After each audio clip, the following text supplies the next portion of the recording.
एक महिना झाला आहे या एरियामध्ये कोण नेते नाही, कोण कार्यकर्ता नाही, कोण नाही.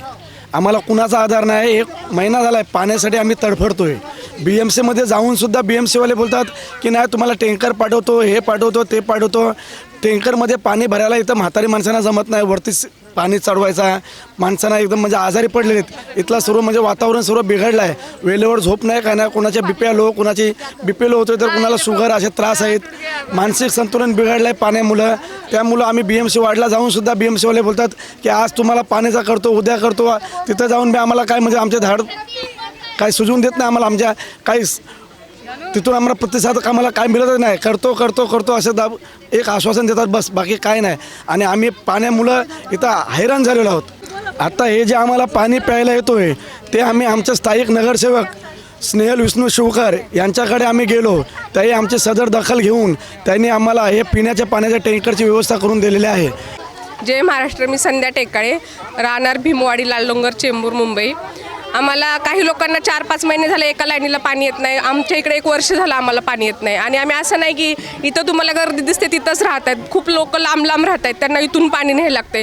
आम्हाला काम सोडून पाण्यासाठी इकडं धावत यायला लागते. आता मी काम सोडून पाण्यासाठी आले माझ्या जॉबवरून विचारून की पाण्याचा टँकर आला आहे म्हणून. आम्हाला एवढे आणि सगळे लोक आम्ही आजारी पडायला आहेत. आता हेच काकांचं उदाहरण घ्या. हे एवढे अपंग असताना पण ते पाणी भरतायत इथं. आणि असं नाही की पाणी हे टँकर पण आम्हाला सहज भेटले. सर्वांनी लेटर दिले, तर सगळ्यांनी जाऊन तिथं बोलून आलेत BM वार्डमध्ये. तेव्हा आता कुठं 8 दिवसापासून आम्हाला 8 ते 10 दिवसापासून टँकर पाठवायला लागले. ते पण तुम्ही इथं बघू शकतात किती गर्दी आहे ती. आणि एवढ्या टँकरनं आम्हाला काही होत नाही. हे टँकरमुळे आम्हाला खूप त्रास व्हायला लागले.